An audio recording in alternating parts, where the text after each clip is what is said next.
Okay. Protocol मैंने आपको अभी बताया, set of rules to transmit data. Internet के ऊपर जितना डेटा ट्रांसमिट हो रहा है, in going out going of data, ये सारी चीजें अंडर प्रोटोकॉल आ रही है। कुछ प्रोटोकॉल्स बने हुए हैं, कुछ रूल्स सेट हुए हैं जिसके थ्रू सारा डेटा ट्रांसफर होता है इंटरनेट के ऊपर। ठीक है, ओवर डिफरेंट सर्वर्स। जब मैं इंटरनेट की डेफिनेशन की बात करता हूँ तो मैं सिंपल ये बोलता हूँ कि internet is something which is a collection of interconnected networks. अच्छा, जब हम इंटरनेट की बात करते हैं ना, तो इंटरनेट कोई कोई पर्टिकुलर कोई रिस्ट्रिक्टेड एरिया नहीं, कोई बाउंडेड एरिया नहीं है। समझे मेरी बात? मतलब इंटरनेट ऐसा नहीं है कि कोई सिटी या कोई कंट्री में इंटरनेट बनाया हुआ हो, या कोई आपके जहन में हो कि कोई सर्वर होंगे, नहीं। Internet is something like a virtual cloud. कोई कोई इसकी फिजिकल प्रेजेंस नहीं है।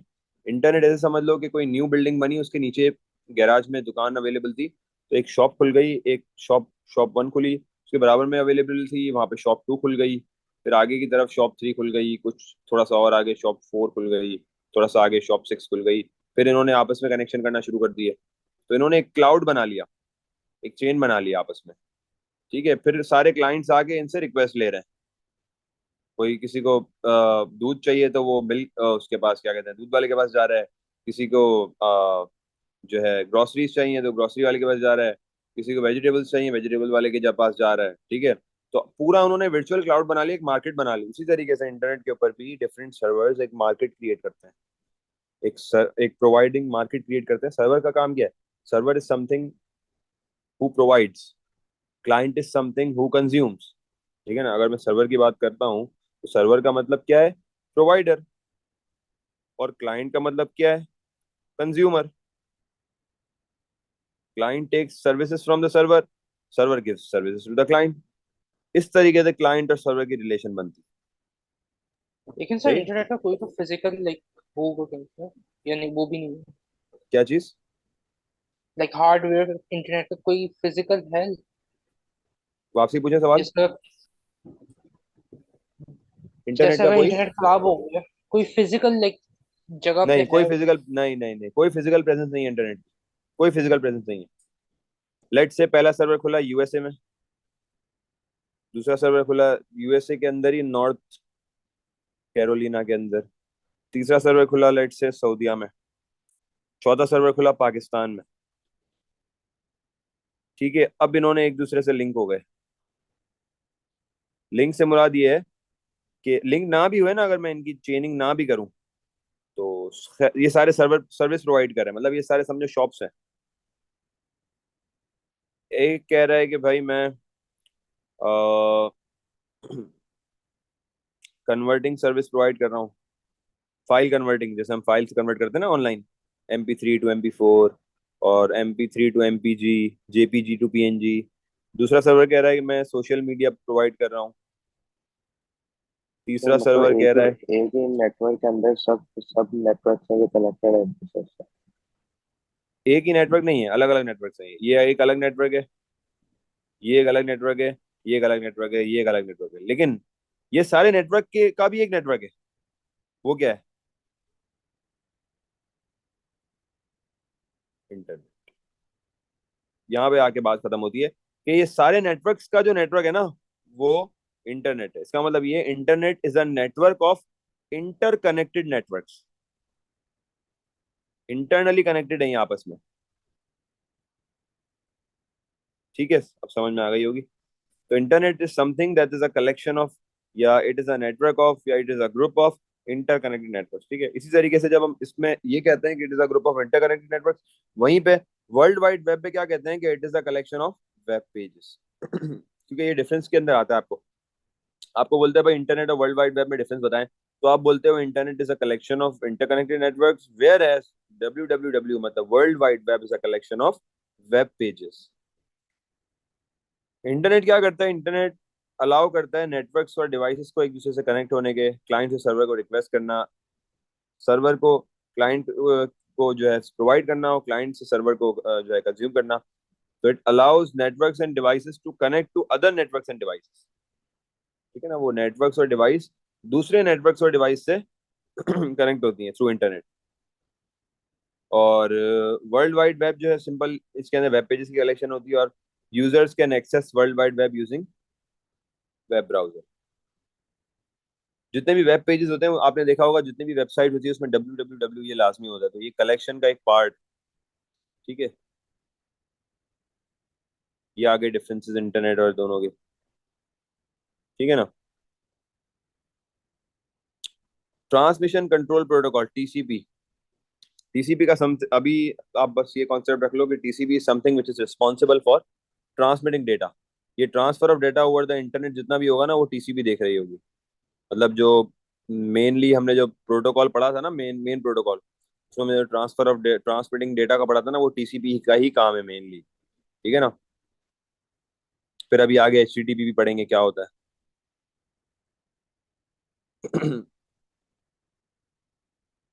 Collection of multimedia web pages या collection of web pages, again वो www के अंदर आती है। ठीक है।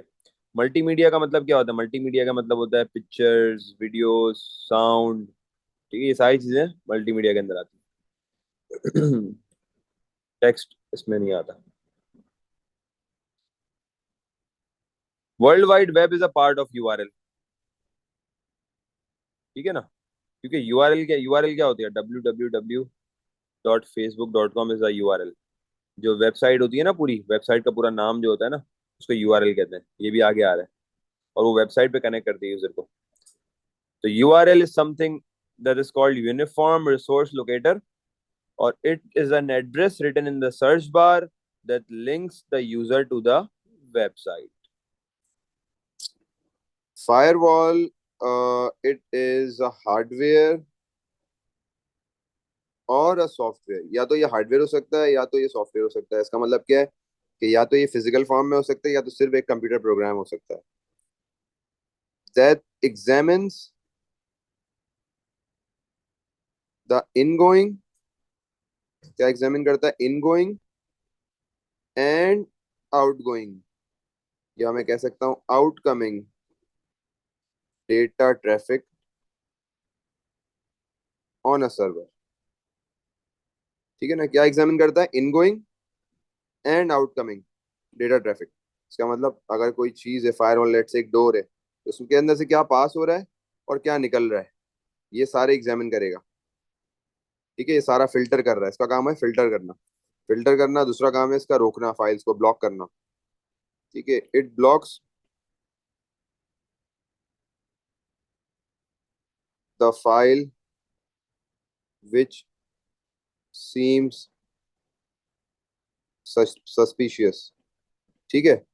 और firewall is normally use to prevent hackers. ठीक है, it is use to prevent hacking. ठीक है, थ्रू इंटरनेट।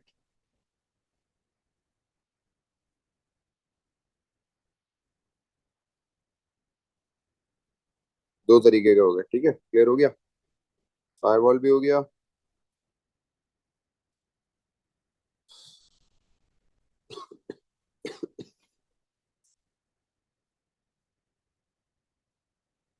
अच्छा, ये बायोमेट्रिक्स हमने हार्डवेयर वाले चैप्टर में पढ़ चुके हैं हम। हार्डवेयर वाले चैप्टर के अंदर हम ये पासवर्ड्स एंड यूजर नेम्स, ये सिर्फ आपको ऑथेंटिकेशन के बारे में बता रहे हैं। मतलब ऑथेंटिकेशन हमने जो पढ़ा था ना, वेरिफिकेशन। वेरिफिकेशन ये पेपर 2 के अंदर भी आएगा स्टार्टिंग के अंदर। Verification, validation. वेरिफिकेशन का मतलब यही है कि यूजर जो भी इनपुट कर रहा है उसको क्रॉस चेक करना कि क्या यूजर सही इनपुट कर रहा है चीजें, क्या यूजर अपने लॉगिन क्रेडेंशियल सही डाल रहा है। उसको बोलते हैं ऑथेंटिकेशन। ऑथेंटिकेशन में पासवर्ड्स एंड यूजर नेम आते हैं कि आपको स्ट्रॉन्ग पासवर्ड रखने होंगे। ठीक है, यूजर नेम भी स्ट्रॉन्ग रखना होगा ताकि कोई उसको क्रैक ना कर सके, कोई हैक ना कर सके। ठीक है, और वो फ्रीक्वेंटली चेंज भी होते रहें। Biometrics, biometric are rising as an advance layer to many personal enterprise security systems. Biometric में सारी चीजें आती है। बायोमेट्रिक के अंदर आपके पास ह्यूमन बॉडी की कोई भी, जैसे फिंगरप्रिंट्स हैं, रेटिना स्कैन है। ठीक है, फिंगरप्रिंट स्कैन ये लिखे हुए ना नीचे। Fingerprint scan is a type of electronic security system that uses fingerprint for biometric authentication to grant a user access to information और टू अप्रूव ट्रांजैक्शंस। ठीक है,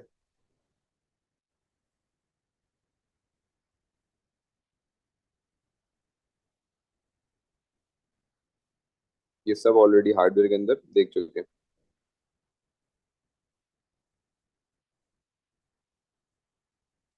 automatic software updates,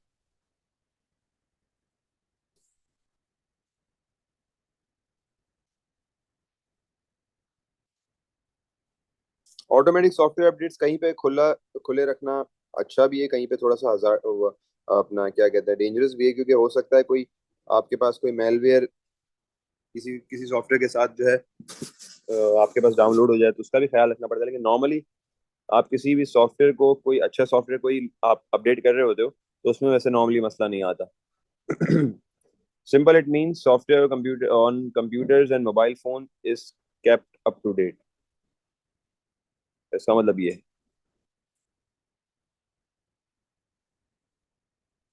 They can contain patches that update the software security or improve the software performance, जैसे कि Apple है, ठीक है। अब Apple के अंदर iOS 10 आया, ठीक है, 9 आया, 10 आया, फिर 10.1 आया, फिर 10.2 आया, 10.3 आया, चलते चलते आगे जाके 10 पॉइंट आई थिंक 8 आया, क्या आया, जिसके अंदर सिक्योरिटी फीचर बहुत स्ट्रांग हो गया। उसमें ये होता था कि अगर कोई आपका मोबाइल स्नैच भी कर ले, तो आपके मोबाइल की लोकेशन आती रहेगी, ठीक है। तो जाहिर सी बात है, with the time frame, with the software update, आपके पास न्यू न्यू फीचर्स आते रहते हैं।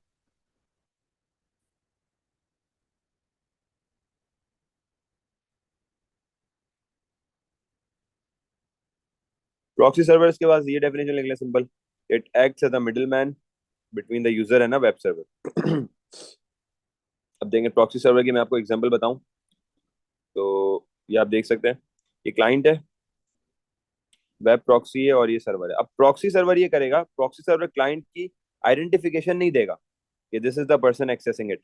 प्रॉक्सी सर्वर खुद उसको क्लाइंट को एक ऑल्टरनेट रूट के थ्रू वो सर्विस जो है ना वो एक्सेस करवा देगा। जैसे कि क्लाइंट को जाना है xyz.com वेबसाइट पे और उसको ये वाली फाइल चाहिए।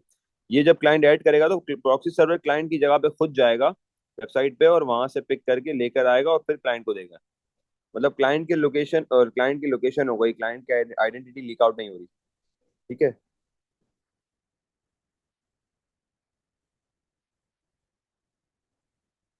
Prevents direct access to a web server by sitting between the user and web server. जैसे बैंक हमारे बीच में बैठती है ना, जब दो लोग ट्रांजैक्शन करते हैं, तो बैंक बीच में शामिल होती है। इसी तरीके से जब यूजर और वेब सर्वर इंटरेक्ट करेंगे, तो कौन बीच में आएगा? Proxy server. If an attack is launched it hits the proxy server instead. कोई वायरस वगैरह कुछ आ गया तो कौन जिम्मेदार होगा? प्रॉक्सी सर्वर अपने ऊपर ले लेगा, यूजर बच जाएगा, क्योंकि यूजर डायरेक्टली सर्विस वो नहीं कर रहा ना, सर्विस ही ले रहा, ठीक है।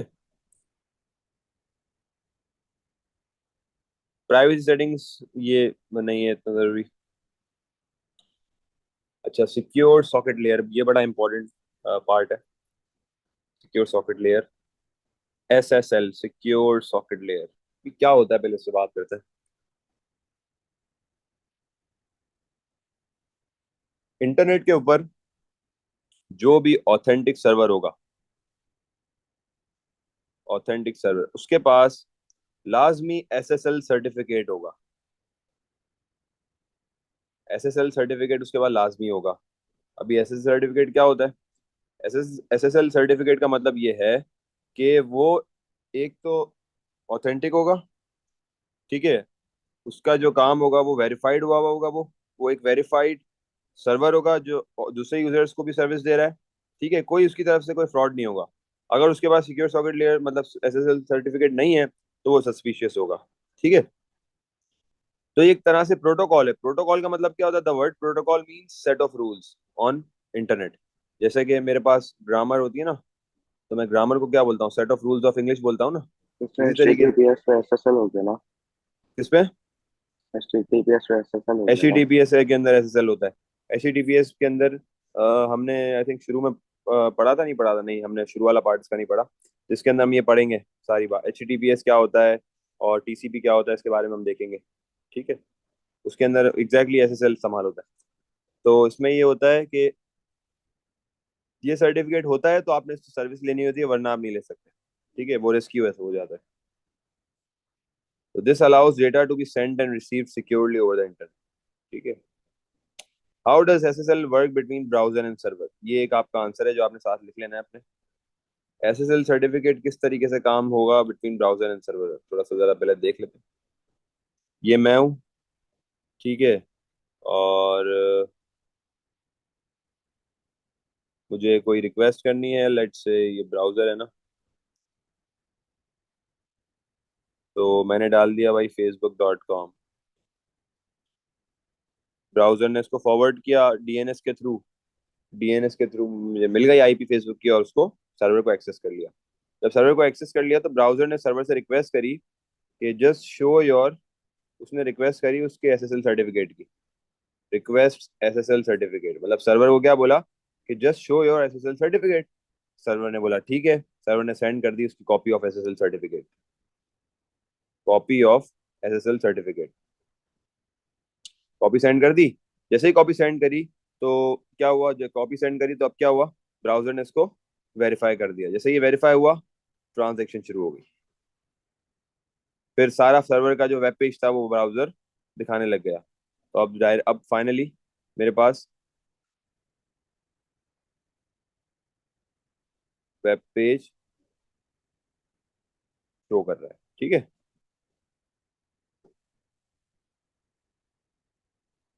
This is how SSL works, यही वाला आंसर यहाँ लिखा हुआ है। How does the SSL works between browser and server. जल्दी से इसको कॉपी कर लें अपने पास, ठीक है। यूजर ने यूआरएल एंटर करी, browser tries to access the website by accessing asking the web server to verify itself. Web server ने कैसे वेरीफाई करा, by sending the copy of SSL certificate. Web browser authenticates it, verifies it, and the transmission starts.